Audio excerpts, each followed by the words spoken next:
서로 사랑하라는 것은 선택사항이 아니에요. 필수적인 계명이에요. 예를 들어서 내가 다른 사람을 사랑하면 더 좋고 안 사랑하고 미워하지만 않으면 되지 뭐. 거짓말 안 하면 되지 뭐. 살인 안 하면 되지 뭐.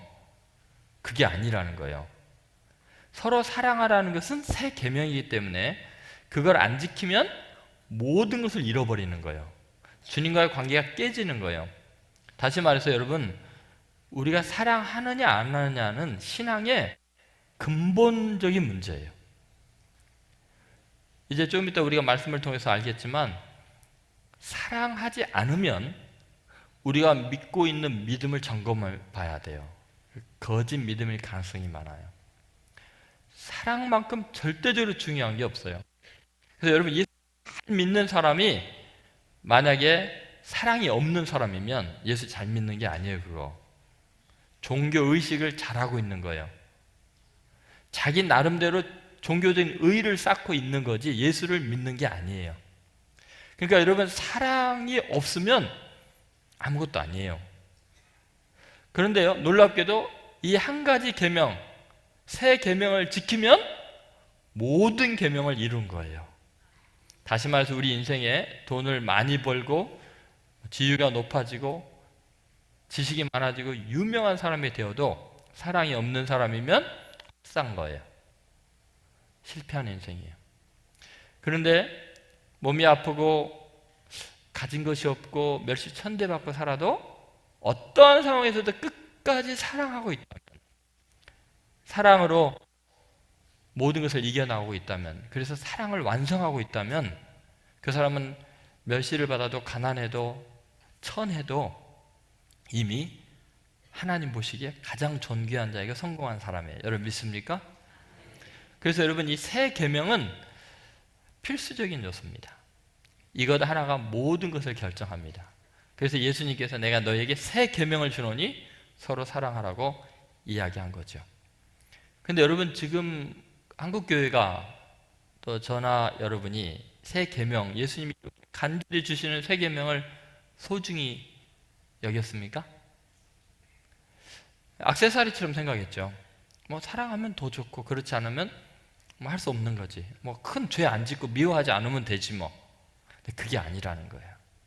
지금 모든 신앙생활이 균열이 가고 깨지고 상처투성이가 되고 열심을 내고 있고 율법을 다 지킨다고, 정말 복음을 지킨다고, 교리를 지킨다고, 교회를 지킨다고 하는데도 교회가 다 깨지고 사회 지탄을 받는 이유가 뭐냐면 이 근본적인 이 서로 사랑하라는 계명을 등한시 여기고 있기 때문이에요. 그래서 예수님께서 12절에 뭐라 그러셨어요? 내가 너에게 새 계명을 주노니 서로 사랑하라는 거예요. 내 계명은 내가 너희를 사랑한 것 같이 너희도 서로 사랑하라는 거죠. 예수님께서 13장에서 제자들의 발을 씻긴 다음에 마지막 한 말씀도 그런 거예요. 내가 너희를 사랑한 것처럼 너희도 서로 사랑하라. 이게 새 계명이다. 여러분, 오늘부터 이 사랑의 계명이 얼마나 우리 인생의 중요한 문제인가 다시 한번 마음에 깊이 생각하시고, 적어도 여러분이 이런 별명을 가져야 돼요.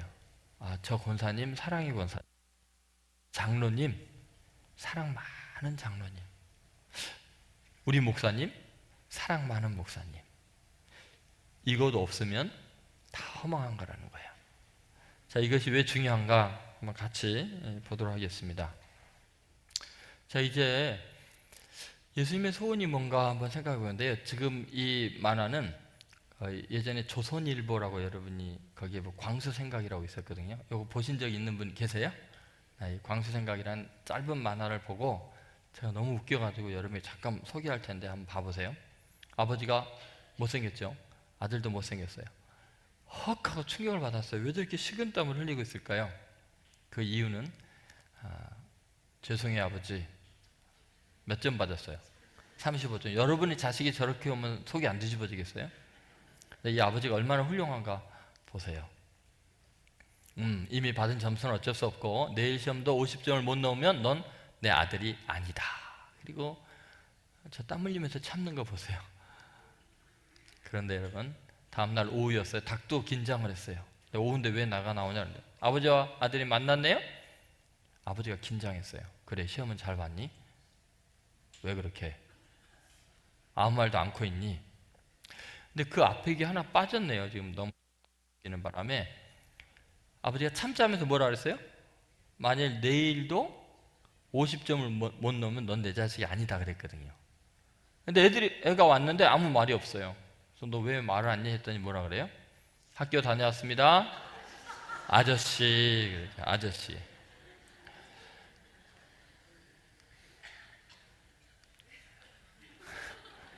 누굴 닮았겠어요?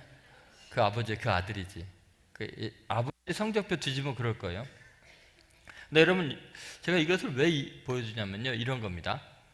지금 간단한 만화 한 컷이지만 우리의 아픔이 담겨 있어요. 시대적인 가치가 얼마나 타락했는가를 보여줘요. 이게 무슨 말이냐면, 세상에 바꿀 수 없는 가치가 있다면 아버지와 아들의 관계예요. 그건 천부적인 관계예요. 여러분, 이 관계를 깨뜨릴 수 있는 게 뭐가 있겠어요? 그런데 세속적인 가치가 개입이 되면 천부적인 관계가 깨져요. 성적, 대학, 공부 이런 게 들어가 버리니까 아버지가 뭐가 돼요? 아저씨가 되는 어마어마한 비극이 일어나죠. 여러분, 이것이 얼마나 심각한 문제인가 생각해 보세요. 지금 이게 남의 이야기 아니라 지금 여러분들 이야기죠. 이 왼수야, 딸을 갖다 왜 왼수라 그래요? 성적 나쁜 이유 때문에. 그런데 여러분, 이게 얼마나 현실적인 이야기인가. 제가 이 만화 며칠 있다가 한 신문에 횡설수설인가 옆으로 이렇게 난 거를 봤는데, 거기에 이런 내용이 있었어요. 72세에 난 김모 할아버지가요, 셋째 아들과 함께 살고 있는데, 그 47인가 되는 그 셋째 아들이 간염이 너무 심해갖고 아무 일도 못해요. 이 할아버지도 고혈압이나 당뇨나 여러 가지 때문에 일을 잘 못해요. 그런데 암사동에 살고 있는데 집 주인이 월세가 2년치인가 3년치가 밀렸다고 법에 고소를 해갖고 건물을 낸 거예요. 그래가지고 나가라는 거예요. 법에서. 그러니까 할아버지가 못 나가겠다, 억울해서 안 나간다 하고서 상고를 하고 이랬어요. 그랬더니 나중에 대법원인가 고등법원에서 판사가 이런 판결을 내렸어요. 안 나가도 된다. 아니, 월세가 그렇게 밀리고 보증까지 다 날렸는데도 안 나가도 된다고 할아버지 편을 들어줬어요. 그거 왜 그랬을까요? 나중에 기자들이 이상해서 알아봤더니 그 집 주인이 큰딸이었어요. 호주에 살고 있는 가장 부자인 딸인데 아버지하고 남동생이 살고 있는데 그 병들어서 아무 일도 못하니까 돈을 못 내니까 월세 안 낸다고 나가라고도 안 나가니까 법에 고소를 했어요. 여러분, 시장 경제 가치, 돈, 물질 만능주의, 이 세속적인 가치가 개입이 되니까 딸이 아줌마가 돼버리는 거예요. 아버지가 아저씨가 되는 거예요.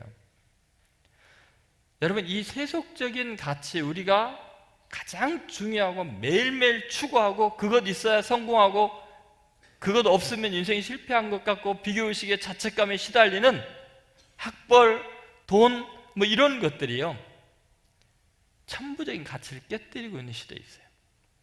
이것은 요즘만 그런 게 아니라 예수님 당시에도 마찬가지였고요. 인간이 사는 세상 속에는 항상 그래 왔어요. 그래서 예수님의 소원이 뭐냐는 거예요. 예수님이 우리에게 간절한 그 소원, 바람이 있다면 이런 거죠. 주님의 소원 같이 읽어보겠습니다. 내 계명은 곧 내가 너희를 사랑한 것 같이 너희도 서로 사랑하라는 이것이니라. 자, 12절이 그러고 17절에 또 반복합니다. 내가 이것을 너희에게 명함은 너희로 서로 사랑하게 하려 함이니라. 예수님의 소원이 뭐예요? 간절한 소원이 서로 사랑하게 하려 합니다. 예수님의 유일한 목적이 있다면 우리가 서로 사랑하게 하는 거예요.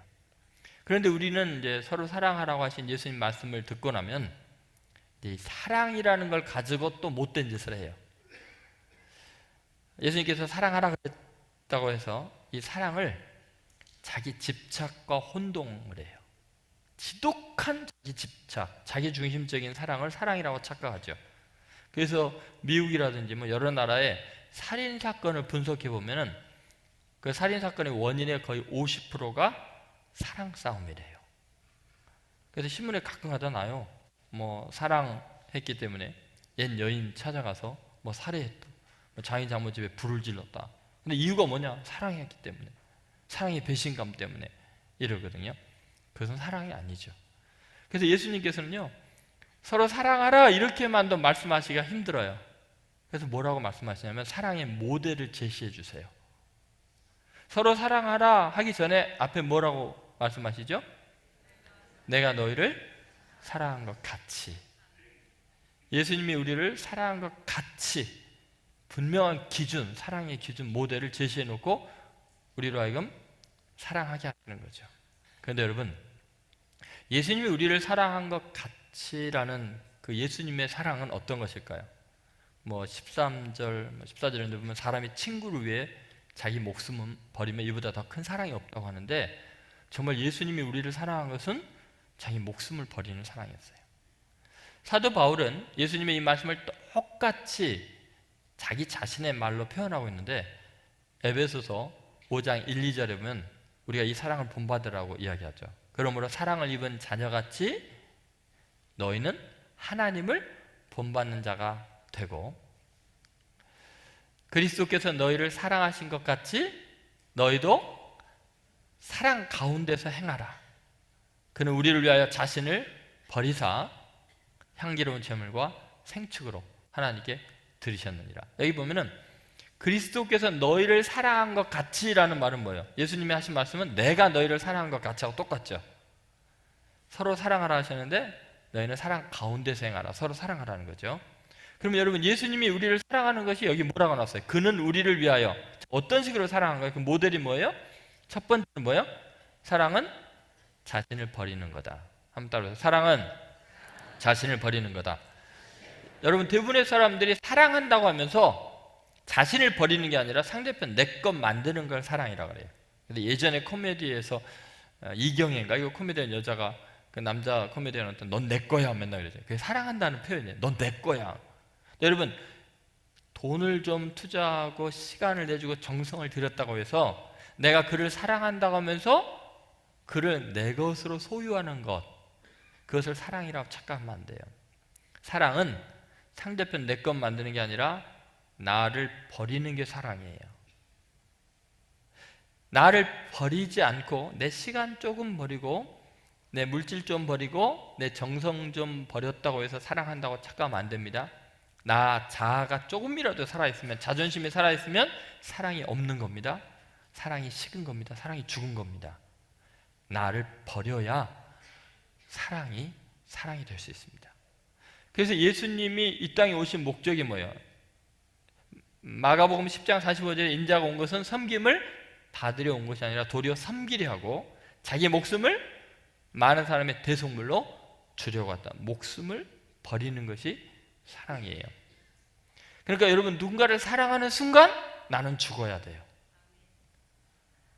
남편한테 하는 아멘입니까? 여러분, 우리가 누군가를 사랑하는 순간 우리는 자아를 잃어버리게 돼요. 그 사람밖에 안 보여요. 맛있는 거 봐도 그 사람 생각나죠. 멋진 옷, 좋은 물건 보면 그 사람 생각나죠. 나라는 자아는요, 까맣게 잊어버립니다. 그 사람으로 가득합니다. 내 속에 나라는 존재는 사라지고 사랑하는 그 사람으로 가득 차는 것, 자신을 버리는 게 사랑입니다. 자, 예수님은 우리를 너무나 사랑하셔서 하나님의 본체인데 자기를 비워 종의 형체를 가져 사람과 같은 모양으로 나타났어요. 죽기까지 복종하셨으니 그 십자가에 죽으십니다. 예수님 우리를 사랑하니까 철저하게 자기 자신을 버리셨어요. 여러분 믿습니까? 우리가 누군가를 사랑할 때는요, 자기가 죽을 생각이 없으면, 그를 위해 자기를 버릴 생각이 없으면 사랑한다는 말도 꺼내지 마세요. 솔직하게 이야기하세요. 나 당신을 위해서 시간은 좀 낼 수 있고 돈은 좀 줄 수 있는데 내 자신을 못 버려. 그러니까 당신 사랑하는 게 아니라 잠깐 사용하는 거야. 솔직하셔야 돼요. 사랑은 자기를 버리는 거다. 두 번째 사랑은 뭐냐? 어떻게 버리느냐는 거예요. 자신을 버리사, 예수님 뭐라 했어요? 향기로운 제물과 그랬죠. 여러분, 제물이 되는 게 사랑입니다. 한번 따라해보세요. 사랑은 제물이 되는 거다. 여러분, 사랑한다고 하면서 대부분이 제물을 찾습니다. 여러분, 나라가 어렵고 힘드니까 많은 사람들이 나라가 이렇게 어렵게 되고 정치가 이렇게 힘들게 되고 경제가 곤란하게 된 원인이 뭔가 하고 재물을 찾아요. TV에 나오는 사람마다 다 그 재물을 찾습니다. 이건 누구 때문이고 어느 당 때문이고 뭐 대통령 때문이고 국회의원 때문에 정치인들 때문이고 막 이러면서 전부 다 재물을 찾지, 내가 잘못했습니다, 나 때문입니다 하고 재물이 되는 사람이 없어요. 그럼 우리는 누군가를 비난하고 지적하면은 그것이 사랑이라고 생각하는데 천만의 말씀입니다. 그건 사랑이 아니고 교만입니다. 사랑은 자기가 희생의 제물이 되는 거예요. 그래서 예수님이 이 땅에 오실 때 제물이 되려고 짐승이 우리에 태어나신 거예요. 구유에 누워 계신 거예요. 정말 제물이 되려고 오셨어요. 여러분, 우리는 누군가를 사랑할 때 그 사람을 위해서 내가 대신 희생의 제물이 될 각오가 없으면 사랑한다고 말해서는 안 돼요. 그건 사랑이 아니기 때문이에요. 여러분, 교회를 사랑하십니까? 아멘 소리가 이제 많이 줄었겠죠. 왜냐하면 제물이 돼야 되니까. 여러분, 교회에 문제가 있고 아픔이 있을 때 내 기도가 부족했고 내 섬김이 부족했고 내가 문제가 있는 그 부분에서 채워주지 못했기 때문에 내 잘못입니다. 내가 더 섬기겠습니다. 내가 더 낮아지겠습니다. 이게 없으면 사랑이 아니에요. 누구 잘못했고 누구 때문이고 뭐 때문이라고 이야기하는 것은 사랑이 아니에요. 교만이에요. 사탄이 하는 거예요. 여러분, 교회를 사랑한다면 교회를 위해 제물이 돼야 돼요. 여러분, 가정 사랑합니까? 가족을 사랑하십니까? 그러면 가족을 사랑하는 거냐면 지금 당신 때문에 온 가족이 힘들지 않아, 이건 제물 삼으려는 거잖아요. 사랑은 뭐라고요? 이건 나 때문이라고. 정말 아빠로서, 엄마로서, 자녀로서 제가 잘못했습니다. 내가 죽지 않아서 이렇습니다. 내가 교만해서 이런 일이 일어났습니다. 내가 더 섬기지 못했고 더 공급하지 못했고 더 사랑해주지 못해서 이렇습니다 하고 자기가 뭐가 돼야 돼요? 제물이 돼야 돼요. 그게 사랑이지, 누구 때문이야? 너 때문이야? 때문이야? 남편 때문이야? 아내 때문이야? 하고 따지는 것은 사랑이 아니고 그는 사탄이에요. 그래서 제물이 될 생각이 없으면 사랑한다고 말하지 마세요. 그러면 세 번째, 제물이 되는 방법이 뭐냐? 그것은 짐승이 되어야 돼요. 그래서 향기로운 제물과 생축으로 드리셨느니라 그랬죠. 예수님이 이 땅에 올 때 어디에 태어나셨죠? 네, 짐승의 우리에 태어나셨죠. 왜요? 하나님께서 예수님을 이 땅에 보낼 때 만왕의 왕으로 왕궁에 태어나게 한 게 아니라 뭐하러 오신 거예요? 희생의 제물이 되려면 뭐가 돼야 돼요? 하나님의 어린 양이 돼야죠. 짐승이 돼야죠. 그러니까 짐승이 우리에 태어나게 하신 거예요. 제물이 되게 하려면 짐승이 되어야 돼요. 여러분, 누군가를 사랑하면요, 그 사람 앞에 설 때 떨림이 있어야 돼요. 왜냐하면 누군가를 사랑하면요, 그 사람은 너무 존귀하게 느껴지기 때문에 꼭 내가 짐승이 되는 느낌이 나야 돼요. 정말 사랑하면은요, 우러러 보여야 돼요. 그래서 여러분, 아무리 똑똑한 사람도요, 사랑하는 사람 딱 만나면요 바보가 돼요. 떨려갖고. 그런데 사랑한다고 하면서도 언제리 말도 잘하고 하나도 안 떨리고 당당한 것은 바람 가능성이 많아요. 정말 사랑하면은요 초라하게 느껴져요. 유행가도 그런 게 있잖아요. 그대 앞에 서기만 하면 왜 작아지는가? 왜 작아질까요? 내가 짐승처럼 느낀다니까요. 너무 고결하게 상대편이 느껴지는 거예요. 왜냐하면 사랑하기 때문이에요. 예수님이 그래서 우리를 사랑하기 때문에 짐승이 우리에 나온 거예요.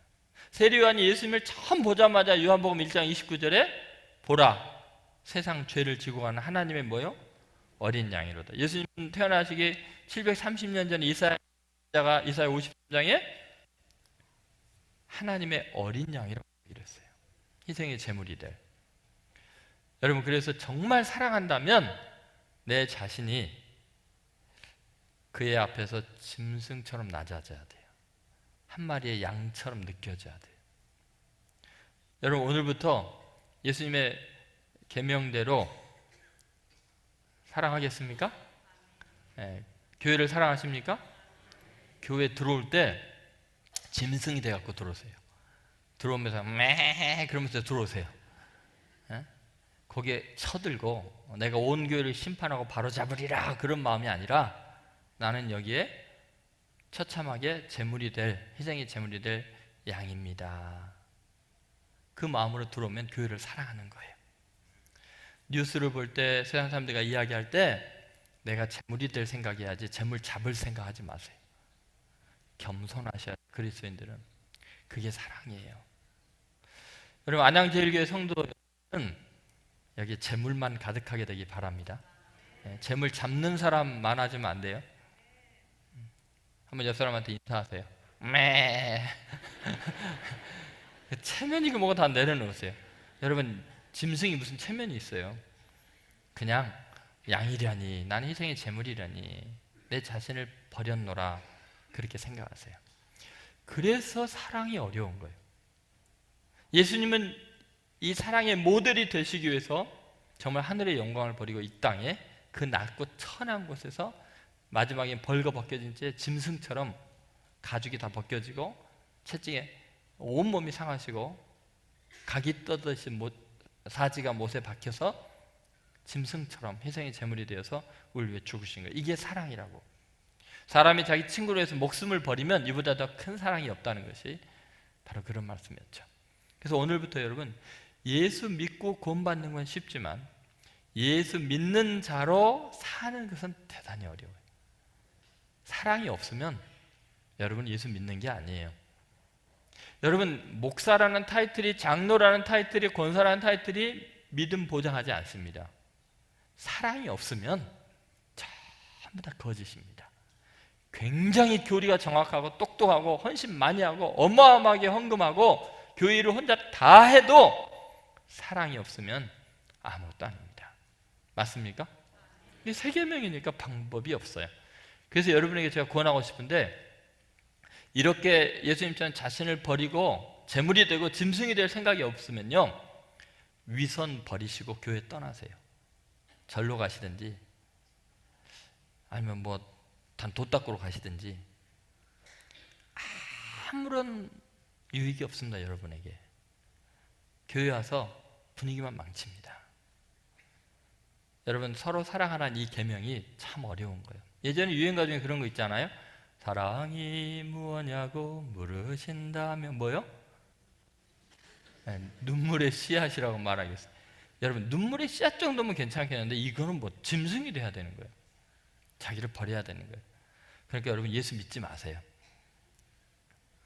정말 힘든 일이에요. 이렇게 사는 거예요. 치열해요. 매일매일 자기 죽이기에 바빠요. 예수님은 딱 한 가지 계명 주셨어요. 근데 그거 한 가지 계명 어기면서 내가 예수 잘 믿는다고 생각하는 것, 큰 착각 밖에 없기 때문에 하나 버리면 다 버린 거예요. 예수 안 믿는 거예요. 사랑이 면서 어떻게 예수를 믿는다고 합니까? 어떻게 그리스도인이라고 합니까? 교만함이 가득하고 정죄하고 끊임없이 비판하고 높아진 마음이 가득하면서 예수 믿는다고요? 천만입니다. 그런데 예수 안 믿을 때 하는 짓이에요. 여러분, 오늘부터 결단을 하세요. 내가 사랑할지 아니면 사탄의 자식이 될지. 중간이 불가능해요. 여러분, 예수님 믿습니까? 그러면 사랑하셔야 됩니다. 여러분, 참 사랑한다는 게 이렇게 어려우니까 오늘 괜히 왔다는 생각이 드시죠? 편하게 예수 믿으려고 왔다가 이게 뭔 봉변을 당했나 생각이 들겠죠? 자, 지금부터 이제 제가 하는 이야기를 들어보세요. 하나님이 우리에게 계명을 주실 때는 우리가 잘되게 하기 위한 걸까요? 우리 괴롭히고 주실까요? 네, 맞아요. 그러면 서로 사랑하라는 거 우리에게 잘되게 하려고 주신 걸까요? 아니면 안 되게 하려고 주셨을까요? 맞아요. 여러분, 어느 정도로 잘되게 하시냐면요, 그동안 여러분이 간절히 원하고 기대하던 모든 것을 이루는 유일한 방법이 서로 사랑하는 겁니다. 여러분이 지금부터 이제 사랑하기 시작하면 얼마나 어마어마한 영광을 얻게 되고 열매를 얻게 되고 인생이 위대해지는지 지금부터 제가 설명을 하려고 그래요. 왜 예수님이 그 많은 계명을 다 폐기처분하고 세 계명으로 딱 하나만 줬느냐? 왜냐하면 그 한 계명을 이루는 것이 모든 계명을 성취하는 것뿐만 아니라 여러분의 인생의 모든 꿈을 완벽하게 이루는 위대한 일이기 때문에 그래요. 여러분, 예수님 이 땅에 오셔서 뭐 하시다 가셨어요? 사랑하다 가셨어요. 여러분, 예수님이 큰 나라를 이루었어요? 어마어마한 과학을 발전시켰어요? 어마어마한 부자예요? 큰 기업을 이루었어요? 어마어마한 논문을 남겼어요? 예수님이 이 땅에 오셔서 하신 것 딱 한 가지예요. 우리 사랑하다 가셨어요. 그런데 그분은 전 인류를 구원하셨어요. 인류의 역사를 다 바꾸셨어요. 사랑하는 거 한 가지로 모든 것을 해결하셨어요. 그래서 우리에게 내가 너희를 사랑한 것 같이 너희도 서로 사랑하라는 거예요. 그러면 너희가 내 제자인 걸 알게 될 거다. 너희들이 얼마나 위대한 생애를 살고 있는지 알게 될 거다. 세상이 알게 될 거라고 말하는 거예요. 그래서 지금부터 시간이 된 데까지 이 사랑의 위대한 영광에 대해서 말씀을 나누려고 그래요. 한 6가지의 어마어마한 사랑의 영광이 이 본문에 나와 있는데 아마 잘해야 3가지 할 것 같아요. 그래야 다음에 또 한번 부르실 것 같아가지고 자, 첫 번째 사랑의 그 영광이 뭔가 보겠습니다. 자, 사랑은 영성의 척도다. 한번 따라해보세요. 사랑은 영성의 척도다.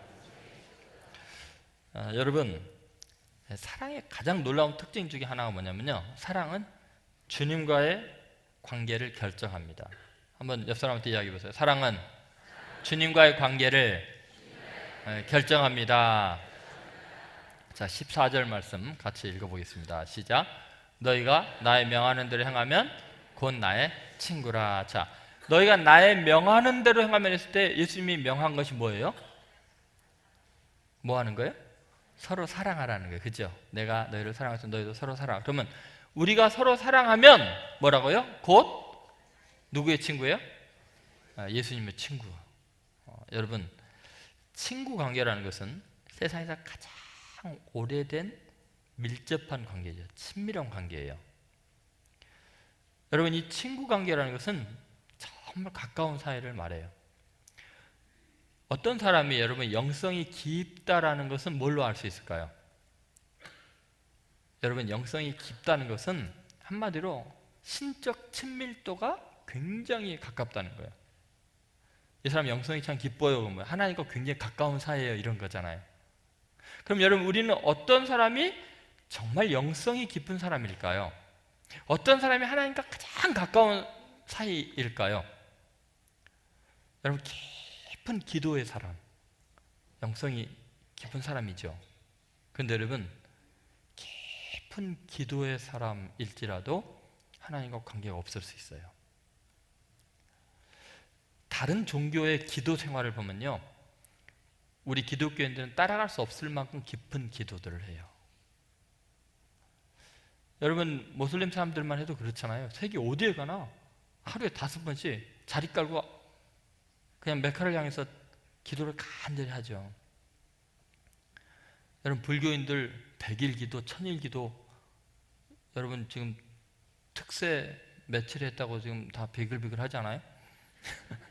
100일 기도 해요, 여러분? 1000일 기도 해요?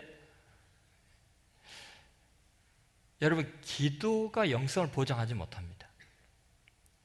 괜히 소나무만 뽑고 자연이나 파괴하지 마시고, 우리가 주님과 가까워지는 방법이 뭘까 생각해보세요. 어떤 사람은 우리가 영성하면 샤머니즘적으로 생각하는 경우가 많습니다. 이 사람 영성이 깊다라는 것은 굉장히 신령한 능력이 나타나고 귀신을 쫓아내고 병을 고치고 기적을 행하는 것을 보면 이 사람 영성이 깊다고 생각하죠. 어떤 사람은 예언하는 능력이 있으면 그 사람은 우리와 다른 영성이 굉장히 깊은 사람이라고 생각하죠. 그것은 성경적이지 않습니다. 성경적인 의미의 영성은 절대로 이적이나 표적이나 이런 걸로 규정이 안 됩니다. 영성과 은사는 아무런 상관이 없습니다. 놀라운 이야기예요. 예를 들어 볼까요? 여러분 고린도 전서에 나오는 그 많은 이야기들을 보면요, 고린도 교회가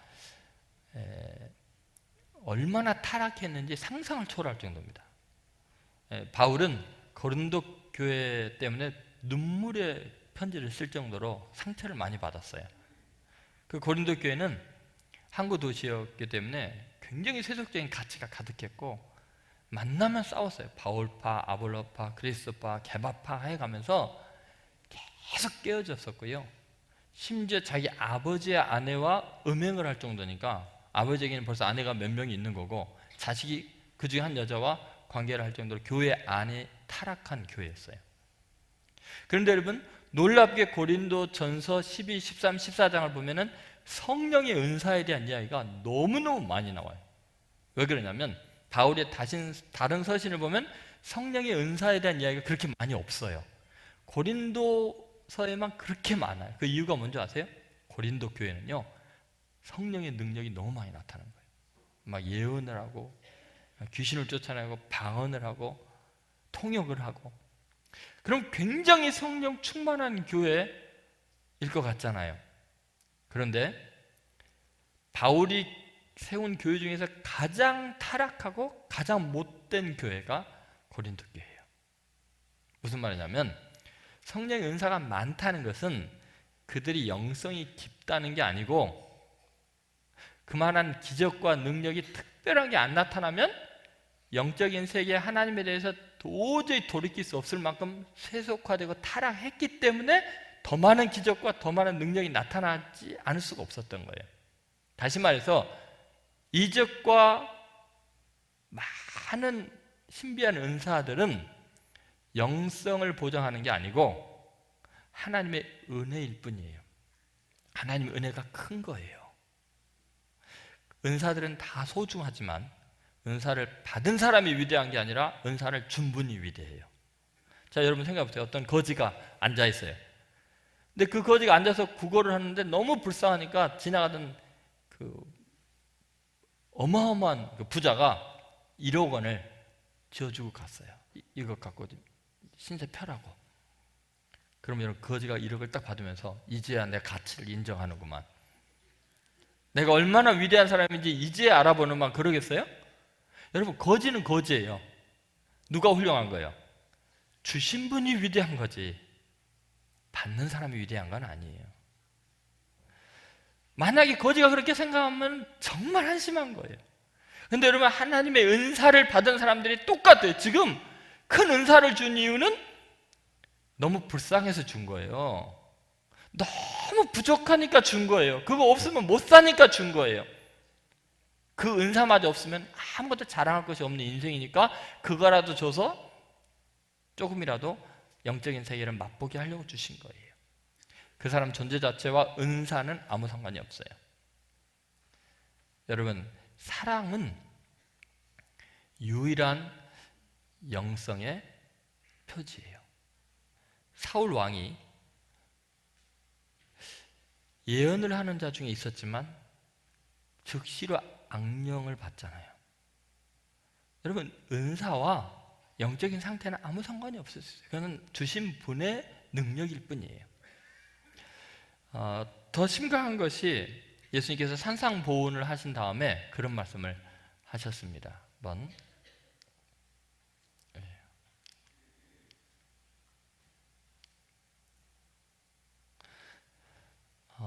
예수님께서 하신 말씀 중에 이런 말씀인데, 마태복음 7장 24절, 25절, 26절 여기 보면은 산상보훈을 말씀하신 다음에 원수까지 사랑하라고 하신 다음에 이런 말씀하셨어요.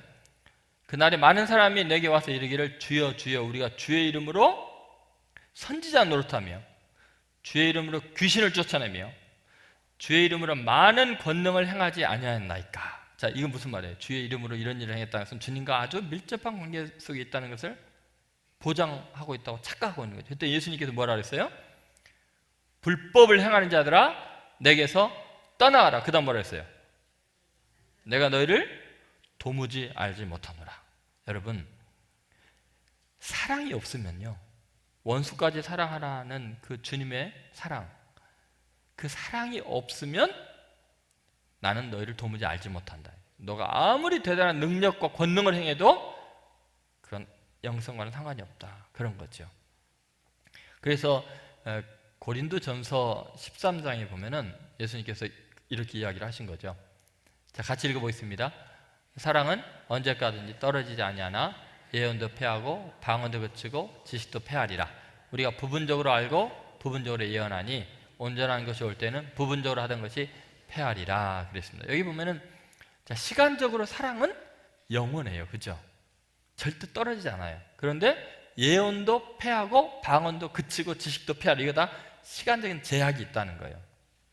그리고 우리가 부분적으로 알고 부분적으로 예언한다, 이게 모든 은사는 공간적인 제한이 있다는 거예요. 부분일 뿐이에요. 잠깐이에요. 어떤 사람이 예언하면서 손만 얹으면 다 알 수 있고 눈으로 보기만 하면 뭐 지금 뭐 목구멍에 뱀이 몇 마리가 있니 뭐 이따위 소리 하는 게 전부 다 거짓말이에요. 왜요?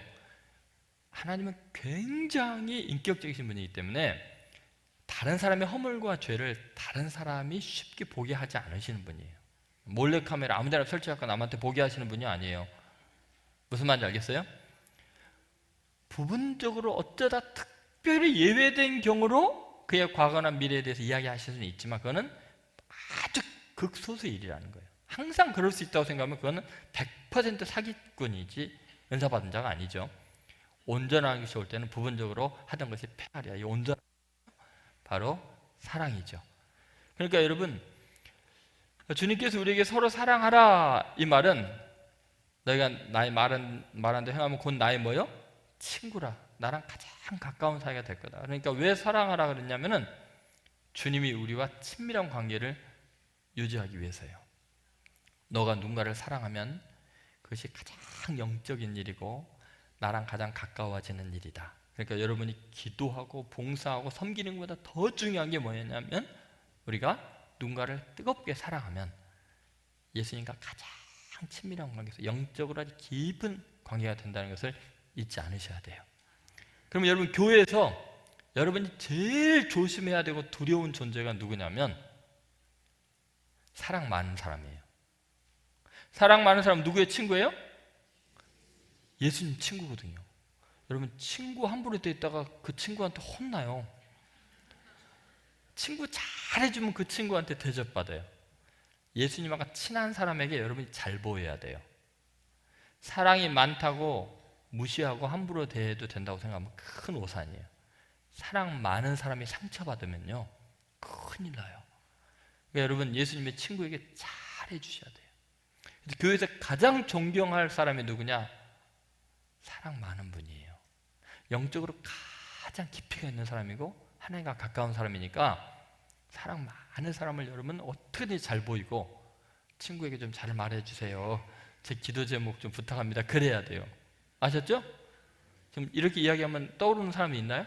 아, 맞아, 안양제일교회 그 권사님 너무 사랑이 많은데. 그런가요? 자기 자신이라고 생각하시나요? 여러분, 기도 제목의 첫 번째 뭐냐면 주님, 정말 주님과 가깝게 되기를 원합니다. 제가 설교하러 와서 앉아서 기도하면서 주님, 오늘 설교 잘하게 해주시옵소서. 오늘 큰 감동 있게 해서 그렇게 기도할까요? 여기까지 나와도 그거 늘러요. 주님, 제가 주님과 친밀해지기를 원합니다. 주님 사랑하기 원합니다. 주님, 제 마음이 주님께 쏙 빠져들기를 원합니다. 가장 중요한 것은 정말 주님과의 친밀감이에요. 그분을 사랑하는 거예요. 근데 사실은 그것은 성도들을 위한 사랑으로만 가능하다는 거예요. 그래서 기도가 그렇게 나와요. 주님, 오늘 밤에 나온 성도들 중에는 마음이 상한 사람, 가난한 사람, 실패한 사람, 사랑하는 가족이 병든 사람, 많은 아픔들이 있을 텐데 오늘 말씀을 통해서 저들이 치유되기를 원합니다. 주님 깊이 만나서 모든 문제가 해결되기를 원합니다. 참 주님의 마음을 달라고 기도하면 자연스럽게 성도들 향한 사랑이 솟아나요. 여러분, 영성이 깊다는 것은 사랑이 깊다는 거예요. 주님이 나 너희들랑 친구가 되고 싶은데 너 자꾸 딴 데만 가냐? 자꾸 산으로만 가냐? 친구에게 가고 다른 사람을 사랑하는 것이 내게 오는 거다. 그래서 이웃을 주님처럼 사랑해야 돼요. 옆에 있는 교우를 사랑하는 것이 주님을 사랑하는 거예요. 너희 중에 지극히 작은 자에게 한 것이 곧 뭐요? 나에게 한 것이다. 그 지극히 작은 자를 사랑하는 것이 주님을 사랑하는 거예요. 옆 사람한테 고백해 보세요. 주님을 사랑하듯 당신을 사랑합니다. 주님께 나 좀 잘 부탁해 주세요. 네, 우리 안양제일교회 모든 성도들이 정말 영성이 깊은 성도들, 예수님의 친구로 가득하게 되기를 주의 이름으로 소망합니다. 네, 두 번째, 왜 이렇게 서로 사랑하라고 주님이 이야기하실까요? 그 사랑은 존재 가치를 상승시켜요. 존재 가치를 상승시킨다 보시죠. 자, 가치 상승인데요. 사랑은 존재의 가치를 변화시키는 능력이 있습니다. 한번 따라해 보세요. 사랑은 존재의 가치를 변화시킵니다. 자, 이제 15절 말씀을 한번 같이 보겠습니다. 같이 있습니다. 이제부터는 너희를 종이라 하지 아니하리니 종은 주인이 하는 것을 알지 못함이라. 너희를 친구라 하였노니 그랬습니다. 여러분 여기에 보면은 지금 종이라는 존재가 이제부터는 뭐예요? 서로 사랑하게 되면, 내가 명한 대 행하게 되면 종이라 하지 아니하니 종이 뭐가 돼요? 친구가 돼요. 친구를 하리라 그랬어요. 여러분 우리가 사랑하게 될 때 어마어마한 일이 일어나는데, 그것은 우리가 사랑하는 순간 우리 존재 자체에 어마어마한 가치와 무게가 실리게 돼요. 여러분 이게 얼마나 놀라운 이야기인지 모릅니다. 여러분 누군가를 사랑해 본 적이 있어요? 없어요? 자, 여러분이 누군가를 사랑할 때 일어나는 현상을 한번 생각해 보세요. 이 세상에 그 사람 하나밖에 안 보입니다. 좋은 걸 봐도, 맛있는 걸 먹어도 그 사람 생각밖에 안 납니다. 지구상의 나머지 인간하고 그 한 사람 바꾸라도 못 바꿉니다. 한 사람의 가치가 세상에 어떤 것도 비교할 수 없을 만큼 어마어마하게 가치가 올라가기 시작합니다. 사랑하면 존귀해지게 돼 있어요. 여러분 사랑하면 얼마나 우리의 가치가 존귀해지는가 한번 생각해 보세요. 제가 대학교 때 수련회를 갔어요. 그런데 제 마음속에 한 여학생을 좋아했어요.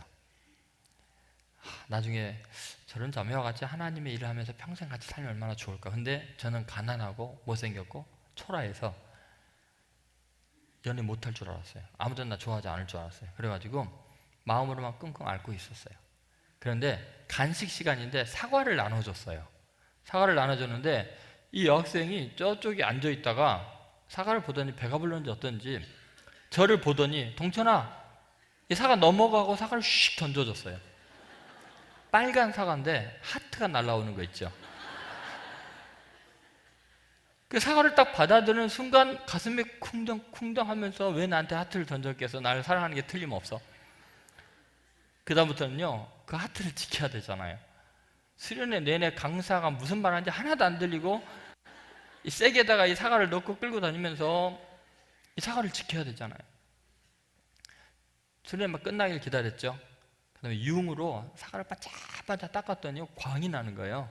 그걸 갖다가 책상 위에다 두고 학교 갔다 오면 들어와서 사과를 쳐다보면 그녀의 웃는 얼굴이 보이고 너무 행복했어요. 어느 학교에 딱 들어와서 방문을 열었는데 사과가 없어요. 내 사과 하면서 옆에 방문을 딱 열었는데 동생이 약을 씹어 먹는 거예요. 속이 뒤집어져 갖고 뛰어와서 이 멍청하면서 막 때리면서 내 사과를 왜 처먹냐고 막 너무 화가 나가지고 막 흥분하니까 동생이 어이가 없어갖고 형 왜 그러냐고, 내 사과를 왜 처먹냐고, 아니 사과 하나 먹은 것 때문에 동생한테 그렇게까지 화낼 필요가 있냐고, 내가 형한테 한 상자 사주면 되지 않냐고. 야 이놈아 그게 어떤 사과인데 한 상자랑 바꾸냐 이 멍청한 놈아. 너무너무 화가 나가지고 여러분 사랑하는 사람이 준 사과 하나는 사과 한 상자보다 내게 의미가 있어요. 뭔 말인지 모르는 사람은 할 수가 없어요. 사랑을 안 해봤기 때문에. 제가 대학교 때 도서관에 앉아서 공부를 했는데 갑자기 향긋한 냄새가 나서 이렇게 옆을 봤더니 하얀 옷을 입은 긴 머리 여학생이 옆에서 공부를 하고 있는데 손이 떨리고 가슴이 떨려 공부가 안 되는 거예요. 그래서 이게 흘끔 봤더니 너무 배꼽같이 예쁜 거예요. 그때부터 뭐 다리가 후들후들 떨리고 온몸에 힘이 빠지고, 이 여학생이 이제 수업 들어간댔어요. 근데 그 여학생 옆으로 이제 그 자리에 지나가는데 그녀의 두꺼운 긴 머리가 머리카락이 하나가, 머리가 아니라 머리카락이 하나가 떨어져 있는 거예요. 머리카락을 주웠어. 이게 그녀의 분신이다. 머리카락은 지저분한 거잖아요. 예? 그런데 누군가를 사랑하면 머리카락도 귀하게 느껴지는 거예요. 여러분, 생트엑쥐페리의 어린 왕자를 보셨어요? 보면은 제가 사막 여우를 너무 좋아하는데 언젠가 한번 키우고 싶은데, 이 어린 왕자가 자기 별에서 그 장미꽃 한 송이를 키우고 있었죠.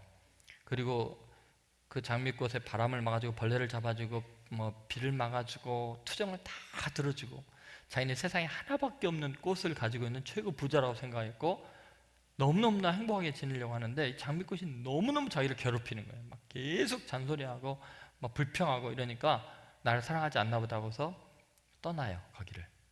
그리고 이제 여러 별을 거쳐서 지구라는 곳 도착했는데, 지구에서 오늘 가다가 몸이 길다는 이상한 동물을 만났는데 뱀을 만났죠. 너 이상하게 생겼다 했더니 나는 굉장한 능력이 있다. 네가 원하는 대로 어디든지 보내준다. 그 뭐 뱀이 물면은 죽으면 아무데나 날아가니까 그래 참 이상하다고 지나가다가 이 사막 여우를 만나요. 여우를 만났더니 여우가 그런 말을 해요. 나를 좀 길들여 달라는 이야기를 해요. 여우가 이제 동굴에서 나오죠. 그리고서 지금 넌 아직 나에게는 다른 소녀들과 이제 다를 바가 없지만, 난 너에게 또 수많은 여우 중에 한 마리이지만, 하지만 너가 나를 길들인다면, 이걸 바꾸면 너가 나를 사랑하게 되고 내가 너를 사랑하게 된다면 이제 너는 세상에 하나밖에 없는 존재가 될 거야. 이를테면 너가 오후 4시에 온다고 하면 나는 3시서부터 행복해지기 시작할 거고, 4시가 되면 가슴이 벌렁벌렁 할 거야. 여러분, 시간의 가치가 달라져요. 누군가를 사랑하면요, 시간의 개념이 완전히 달라집니다. 순간순간 분초분초가 아깝고 행복하고 즐거워지죠. 그 사람과 함께 있는 짧은 시간은 영혼처럼 간직하고 싶어지죠. 여러분, 여우와 그렇게 이제 길들여졌어요. 사랑했어요. 근데 어느 날 여우가 이제 헤어질 때가 됐대요. 그러니까 어린 왕자가, 아니 그러면 왜 나를 길들여 달라 그랬냐, 가슴이 아프지 않냐 그랬더니, 그걸 알고 싶으면 너가 지나왔을 때 봤던 그 정원에 들어가 봐라 그래요. 아까 보여줬지만 이 사막을 지나가다 어느 정원에 들어갔더니 5천 송이가 넘는 장미가 있었거든요. 그걸 보는 순간 대성통곡을 하고 울었어요. 왜냐하면 자기네 세상에 하나밖에 없는 꽃을 갖고 있는 줄 알았더니 흔하디흔한 꽃 중에 하나였던 거예요. 엉엉 울고 가다가 이제 여우를 만난 거예요. 그래서 여우 말대로 다시 정원을 왔어요. 그랬더니 어린 왕자가 이 정원에서 이 장미꽃들을 보면서 뭐라 하는 줄 아세요? 너희들은 내 꽃과 달라. 너희들을 위해서는 물을 길러주고 벌레를 잡아주고 잔소리를 들어주고 비를 막아주는 그런 사람이 없잖아. 그런데 나는 하나밖에 없는 내 장미꽃을 위해서 나의 눈물과 땀과 시간을 다 들여서 정성을 들였거든. 그러니까 내 장미꽃은 너희들과 달라. 세상에 하나밖에 없는 꽃이야. 사랑이 뭔지를 깨달은 거죠. 그리고 돌아왔어요. 여우에게 돌아오니까 여우가 그런 이야기를 해요. 이제 알겠지? 정말 중요한 것은 눈으로 보는 게 아니라 마음으로 보아야 해. 셰익스피어가 이제 이 작품을, 이걸 그대로, 셰익스피어에게서 이제 생트베리가 배운 내용이에요, 사실은. 여러분, 세상에서 가장 귀한 것이 도대체 뭘까? 내가 사랑하는 게 세상에 가장 귀한 거예요. 여우가 이런 말이에요. 자, 생각해봐. 나는 너를 만나면서부터 세상의 모든 것이 달라졌어. 예전에 나는 저 들에 어마어마하게 핀 끝없는 밀 들판을 보면서 저 까칠까칠하고 쓸데없는 걸 하나님이 왜 만들었을까? 저걸 전부 다 그 토끼로 만들었으면 얼마나 좋았을까? 그 여우가 그 밀보리를 보면서 무슨 의미가 있겠어요? 근데 이제는 저 끝없는 들판에 저 밀밭을 보면 너무 행복해. 왜냐하면 저 물결 치는 걸 보면 너의 노란 머릿결이 생각나니까 한없이 행복해. 예전에 나는 하늘의 별이 있는데 이제는 밤하늘의 별이 그리워. 왜냐하면 저 별 중에 어디인가는 내 어린 왕자의 별이 있을 테니까. 너를 만나면서부터 세상 모든 것이 달라졌어.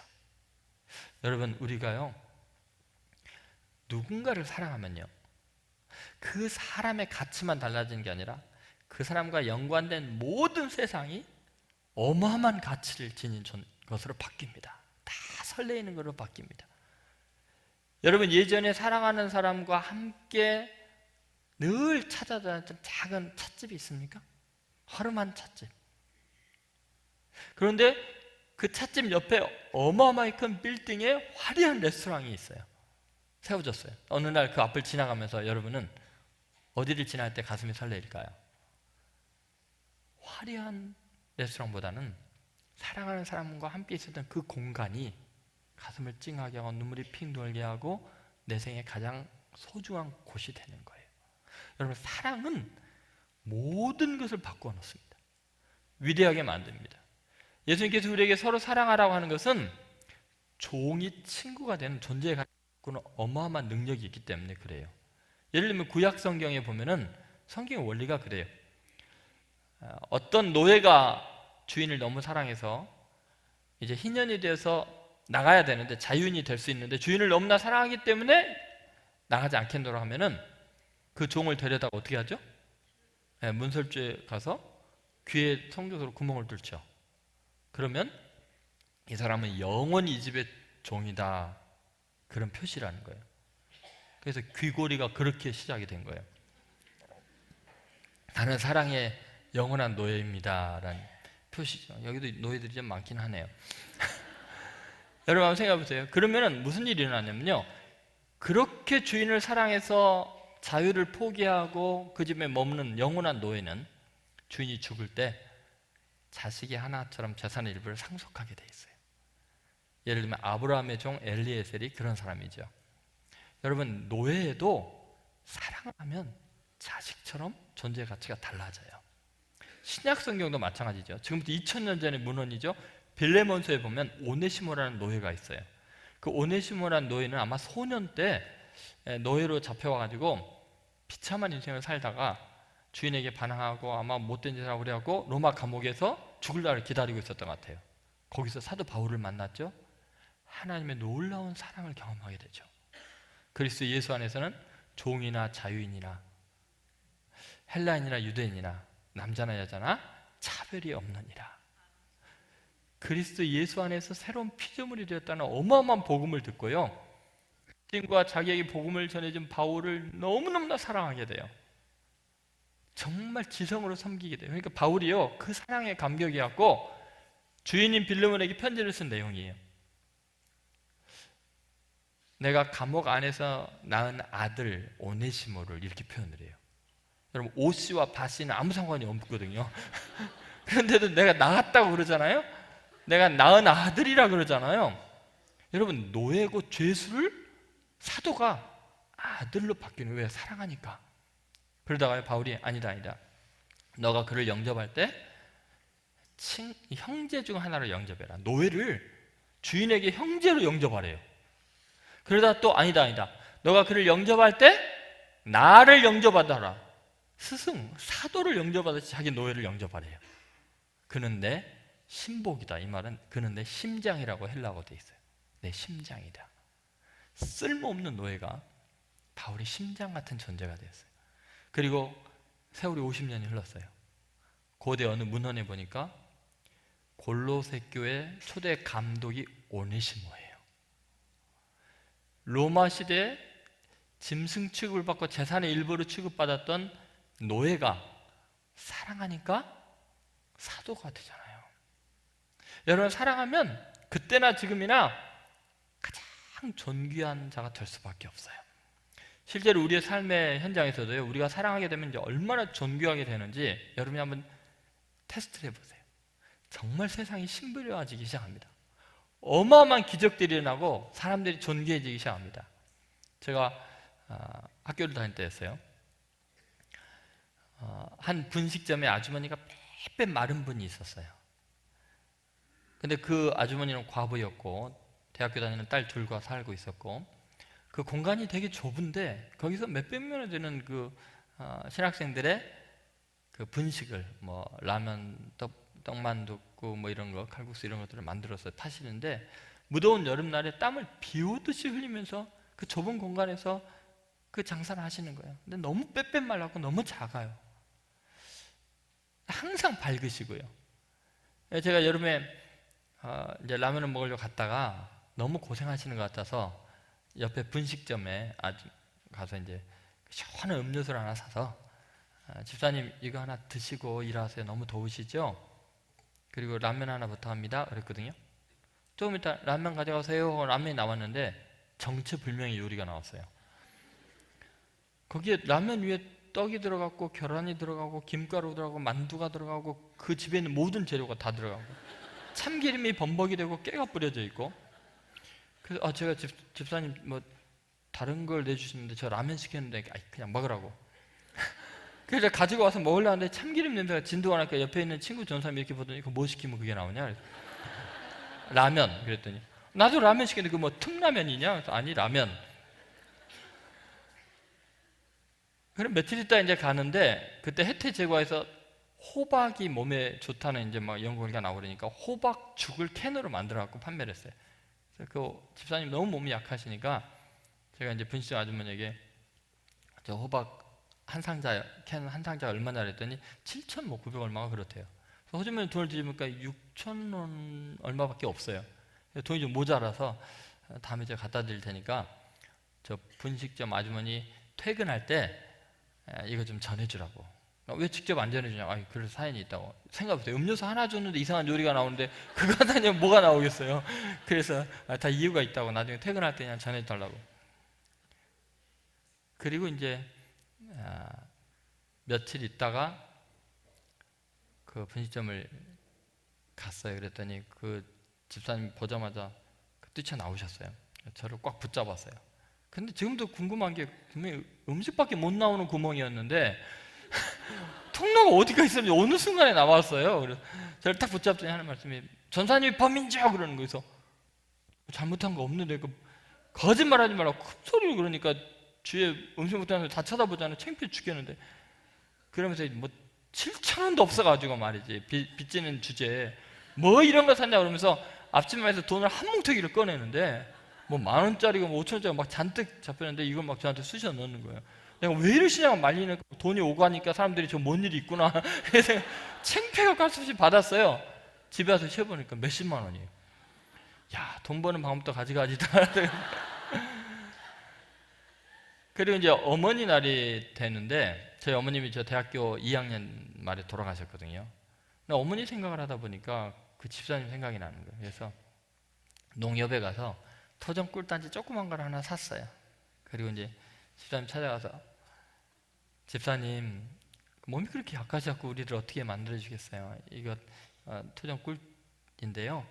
이거 꼭 집사님만 드셔야 돼요. 딸들 주면 안 돼요. 걔네들 앞으로도 먹을 기회가 있어요. 꼭 집사님만 드시고 건강하세요. 그렇게 드렸더니 이분이 이걸 들고서 말을 못하는 거예요. 한참을 멍한 모습으로 있더니 눈물을 주르륵 흘리면서 전사님, 더 이상 손님과 장사꾼 못하겠어요. 정말 외람 때지만 제가 전사님 훌륭한 목사대로 기도할게요. 제가 믿음의 어머니 하면 안 될까요? 전사님, 어떻게 돈 거래를 하겠어요? 제가 평생 전사님 위해서 기도할게요. 믿음의 어머니라고 생각해 주세요. 제가 그 말씀을 듣는데 주님의 이 말씀이 떠올랐어요. 더 이상 너희를 종이라 하지 않냐고 친구라 하리니. 우리가 서로 사랑하면 그때부터는 더 이상 종이 아니고 친구가 된다는 거예요. 존재의 가치가 달라진다는 거예요. 주님이 우리를 사랑하는 순간 우리는 죄의 종이 아니고 하나님의 자녀의 권세로 누리게 되었어요. 주님을 사랑하는 순간부터 우리는 존재의 가치가 너무 달라졌어요. 여러분 서론의 이야기를 했지만 우리가 사랑하지 않으면 세속적인 가치가 들어오면 아버지가 아저씨가 되고요, 자식이 왼수가 되잖아요. 딸이 아줌마가 되고요, 아버지가 아저씨가 되는 세상이잖아요. 주님은 우리가 서로 존귀해지기를 원하는 거예요. 여러분 안양 제일교회 오면서 상처투성인 사람들이 오거든요. 이 주에 가난한 사람들, 의자리 없어요. 여러분 요새 교회 오는 사람은요, 오죽하면 오겠어요. 매스컴에서 그 교회 그 난리를 하고 교회에 대해서 이상한 사교 집단처럼 여기는 이때 교회 찾아오는 사람은요, 이건 보통 심각한 상태가 아닙니다. 제정신이 아닌 거예요. 지금 제정신을 살 수 없는 사람들이 오는 거예요. 상처투성인 사람들, 천대받고 멸시 받은 사람, 의지할 가 없어서 오는 사람들이에요. 그런 사람들이 안양제일교회 장로님들의 겸손한 섬김, 뜨거운 사랑, 우리 권사님들의 사랑, 그것 때문에 내가 이렇게 존귀한 사람이었나? 나도 살 가치가 있는 사람이었나 보다. 그렇게 느낀다면 그것이 바로 주님의 소원을 만족하게 해드리는 거예요. 그게 하나님의 나라를 확장하는 거예요. 교회의 세력을 확장하는 게 아니에요. 여러분 이 주에 장사하는 사람들이 얼마나 많아요.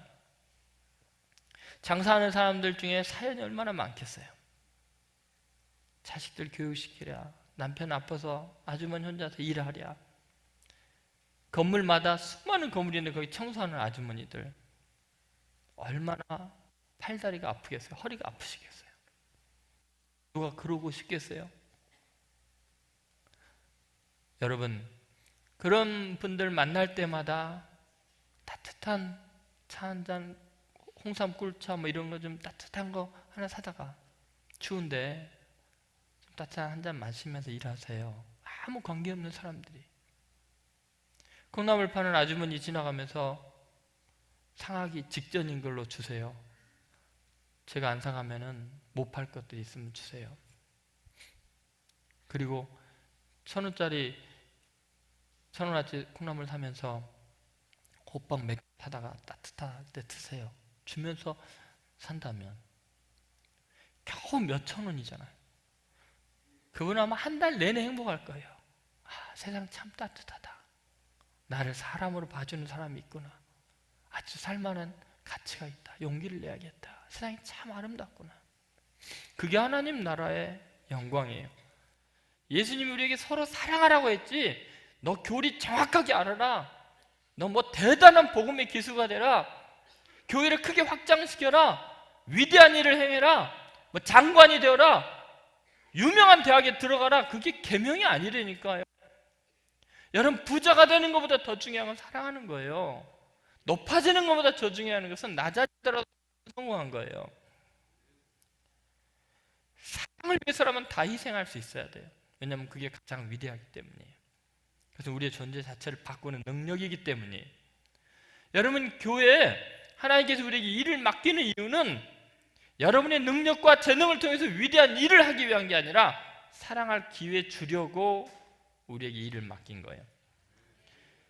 사랑할 기회를 준다는 말은 뭐냐면 너희가 어떤 일을 완벽하게 잘했느냐보다도 그 일은 실패해도 실패한 사건 때문에 용서해주고 이해해주고 받아주면 더 큰 사랑이 생기니까 실제로 일은 망가져도 성공할 수는 있는 거예요. 하나님 보시기에 잘한 것일 수 있어요. 왜요?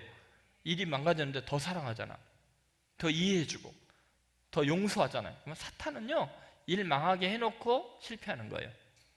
우리는 일 실패해도 성공하는 거예요. 믿습니까? 왜? 예수님의 계명이 뭐예요? 서로 사랑하라 그랬죠. 언제 큰 일을 하라 그랬어요? 만약에 일을 크고 멋지게 잘하는 게 하나님의 뜻이라면 우리들 다 재워놓고 하나님이 일하십니다. 항상 하나님은 위대한 일을 할 때 우리 없을 때 하셨어요. 천지를 창조하실 때 하나님 도와주신 분이 있어요?